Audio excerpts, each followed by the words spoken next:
Hello students, today's topic is articles. आज आपको जो वर्कशीट मिली है बेटा, वो वर्कशीट आर्टिकल्स पे बेस्ड है, जिसके ऊपर पहले एक्सप्लेनेशन दी गई है, जिसको मैंने थोड़ा और ज़्यादा सिंप्लीफाई कर दिया आपके लिए। Articles are of three types, a and the. A and an are use for singular indefinite. Indefinite कोई चीज़ है या फिर सिंगुलर है, तो उसके लिए एक का बताने के लिए जब आप एक चीज़ के बारे में बात कर रहे हैं, सिंगल, सिंगुलर, तो एक चीज़ के लिए हमेशा ए एंड एन का यूज़ होता है। कोई भी नाउन होगा, उस नाउन से पहले ए एंड द का यूज़ इसी बेस पे होगा कि वो उसकी जो प्रोनाउंसिएशन है, अगर सिंगुलर है तो ए या एन ही यूज़ होगा, और प्रोनाउंसिएशन उसकी वॉवल की है या कॉन्सोनेंट की है। और द यूज़ होता है डेफिनेट के लिए, प्लूरल के लिए, स्पेसिफिक होगी कोई चीज़ या यूनिक है जो उसके जैसी कोई और चीज़ नहीं है, जैसे द सन, द मून, या डायरेक्शंस के बारे में बात हो रही है, जो पर्टिकुलर सिर्फ उसी चीज़ के बारे में आप बात करें और वो एक ही है। The north direction, south direction, east west, आपकी चार दिशाएं हैं, तो चारों दिशाओं के नाम के आगे आप क्या यूज़ करेंगे? The north, the south. और थर्ड, अब आप यहाँ देखिए, द का यूज़ जो है थर्ड है, when the same noun is mentioned again.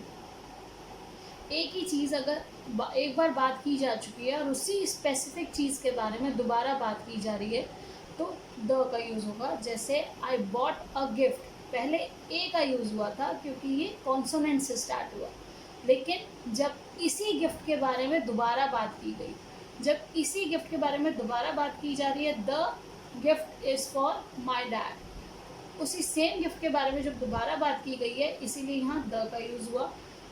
Fourth है आपका, जो उसमें वर्कशीट में नहीं लिखा है लेकिन हमें इससे ध्यान रखना है, third degree of adjectives. Adjectives वो वर्ड्स होते हैं जो हमें विशेषता बताते हैं, जो नाउन की विशेषता बता रहे हैं। तो एडजेक्टिव्स की 3 डिग्रीज होती हैं, गुड, बेटर, बेस्ट। अब ऑल द बेस्ट आप हमेशा यूज़ करते हैं फ्रेज ऑल द बेस्ट, तो बेस्ट से पहले द ही लगा। हाईएस्ट, हाईएस्ट माउंटेन रेंज, तो हाईएस्ट सबसे ऊंची, सबसे बड़ा, सबसे छोटा, the highest, the smallest, the youngest, तो इसके आगे द का ही यूज़ होगा। ये तो द का यूज़ था। अब हम ए और एन में डिफरेंस देखते हैं कि सिंगुलर है, सिंगल चीज़ के बारे में बात कर रहे हैं, और indefinite. A is use before a noun which begins with the consonant sound. Consonant कौन से होते हैं? जैसे एन के लिए आपने देखा, an is use a noun before a noun which begins with vowel. Vowel जो आप ए, ई, आई, ओ, यू, ये 5 वॉवल्स हैं। जैसे आप हिंदी में स्वर पढ़ते हैं, ए, ई, आई, ओ, यू, अ, आ, ई, उ, ए, आई, ये जो साउंड है, ये सारी जैसे आपकी हिंदी की साउंड्स हैं, स्वर, ऐसे ही इंग्लिश का वॉवल आपके स्वर हैं। A, I have been searching for an answer, तो यहाँ पे एन का यूज़ होगा क्योंकि ये वॉवल से स्टार्ट हो रहा है ना। इसका अपोजिट ए का यूज़ कहाँ हो रहा है? जो वॉवल्स को छोड़ के बाकी सारे लेटर्स हैं इंग्लिश के, उनके वो अल्फ़ाबेट, सभी वॉवल्स को छोड़ के जो सारे रह गए वो सब कॉन्सोनेंट्स हैं। तो consonant sounds B, C, K, D, M, N, B etcetera, ये सारे कॉन्सोनेंट्स हो गए। तो आप दोनों को रिलेट करके ही पढ़ेंगे ए और एन का यूज़ कहाँ पर हो रहा है। अभी हम ए का कर रहे थे, ए कहाँ पर है? जहाँ पर नाउन, जो भी नाउन है अगर वो कॉन्सोनेंट से स्टार्ट हो रहा है तो ए का यूज़ करेंगे और वो सिंगुलर है। Is there a possibility of meeting our friends at school? A possibility, is there a possibility, यहाँ पी क्या है? कॉन्सोनेंट है, तो पॉसिबिलिटी, जो आप साउंड देखिए, प्रोनाउंसिएशन यहाँ पर कॉन्सोनेंट की प्रोनाउंसिएशन आ रही है, तो जब प्रोनाउंसिएशन हमारी, जो साउंड है, प्रोनाउंसिएशन जो आपको मिली वो कॉन्सोनेंट साउंड की है, पी, तो प यानी यहाँ पर ए आएगा। देन इसी बात को हम दोनों को रिलेट करके एक साथ भी हम याद कर सकते हैं, अदरवाइज आप उस कंडीशन को दूसरे फॉर्म में देख सकते हैं। प्रोनाउंसिएशन स्टार्ट्स विद वो कॉन्सोनेंट जो हमने अभी यहाँ भी डिस्कस किया। I would like to live in a university campus, अगर आप देखेंगे ए, ई, आई, यू को अगर फॉलो करेंगे तो ये तो यू से स्टार्ट है, तो आपको कंफ्यूज नहीं होना है। यहाँ साउंड किसकी आ रही है? य, यह साउंड क्या है, कॉन्सोनेंट। तो यू की जो यूनिवर्सिटी क्या हो गया, आपको वॉवल साउंड नहीं मिल रही है, आपको कॉन्सोनेंट साउंड मिल रही है। चाहे यहाँ पर जो अल्फ़ाबेट है वो वॉवल है, लेकिन हमें साउंड पे ध्यान देना है। तो साउंड यहाँ पर किसकी है, कॉन्सोनेंट की, इसीलिए यहाँ पर ए आएगा।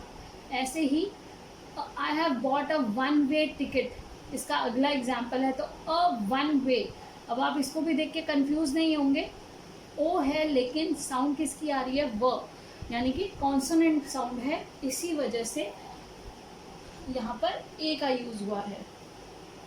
देन आप यहाँ पर हमने ए का यूज़ देख लिया, द का यूज़ देख लिया, एन, ए और एन सिंगुलर के लिए यूज़ हो रहे हैं। ए यूज़ हो रहा है वोवल साउंड के लिए, A E I O you.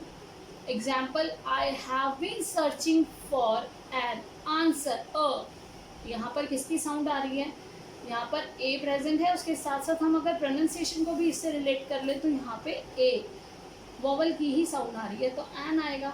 अब यहाँ पर प्रोनाउंसिएशन का जब ध्यान दिया तो प्रोनाउंसिएशन, जहाँ पर प्रोनाउंसिएशन स्टार्ट्स विद वोवल, अब ऐसा होता है कि आपको देखकर तो लगे कि नहीं ये कॉन्सोनेंट है, लेकिन इसके प्रोनाउंसिएशन जब होगी आर, तो अ आवाज़ आ रही है। देखिए, it's takes me an hour to complete the worksheet, जैसे हिंदी में है ऐसे यहाँ पर अगर हम देखेंगे तो अ, ई। अब यहाँ देखिए ए ई आई ओ यू, ये आप अगर इनकी साउंड देखेंगे तो अम्ब्रेला, अम्ब्रेला में अ आवाज़ आती है, यू नहीं आती है। जब यहाँ यूनिवर्सिटी य से हो रहा है तो ए आएगा, लेकिन जहाँ अम्ब्रेला वहाँ अ साउंड आ गई, तो यहाँ पर हम एन यूज़ करते हैं, an umbrella. It takes me an hour, hour H O U R spelling है, लेकिन ये एच क्या है, साइलेंट है, और आवाज़ किसकी आ रही है, यहाँ आप अगर देखोगे तो साउंड किसका आ रहा है प्रोनाउंसिएशन में, यहाँ प्रोनाउंसिएशन है वोवल साउंड के साथ, तो इसलिए यहाँ एन का यूज़ किया गया। और एब्रीविएशन के लिए भी, एब्रीविएशंस के लिए भी हम क्या यूज़ करते हैं, एन का यूज़ करते हैं, अगर वो इसी साउंड के साथ ही स्टार्ट, हमारे वोवल की साउंड के साथ स्टार्ट होती हैं। तो before abbreviations that begin with a vowel sound, ऐसी एब्रीविएशंस जो वोवल साउंड के साथ स्टार्ट हो रही हैं, जैसे an M A, an M S C, an M B B S, या एन एम एल ए, जो मिनिस्टर ऑफ लेजिस्लेटिव असेंबली है हमारे विधानसभा के जो हैं, या एन एम पी। तो हमें ये ध्यान रखना है, ये पेपर में बहुत ज़्यादा पूछा जाता है, ये कुछ स्पेशली आपको प्रोनाउंसिएशन जो साउंड है कॉन्सोनेंट की है या वोवल की है, इस बात का ध्यान रखना है। और द के लिए भी स्पेसिफिक या दोबारा यूज़ हुआ है वो देखना है, अगर कोई नाउन दोबारा यूज़ हुआ है, कोई यूनिक चीज़ बात है, जैसे the sun, the moon, the Himalaya, या रिवर्स के नाम होते हैं, उसमें भी द ही आता है। डायरेक्शंस के नाम के लिए भी द ही आता है, द गंगा, द हिमालय। इस तरह से आप जब ये अगर अपने ये सारे रूल्स एक बेसिक अपने दिमाग में जब रखेंगे और इसको अपनी नोटबुक में भी कॉपी करेंगे, अच्छे से समझेंगे, इसके बाद आप अपनी वर्कशीट को सॉल्व करेंगे, जो आपके इसी में प्रैक्टिस वर्कशीट दी गई है, जिसका लिंक भी शेयर कर रही हूँ और सुबह आपको मिल भी जाएगी। Then I will discuss the answer of that worksheet in another video. Okay, thank you for watching this video.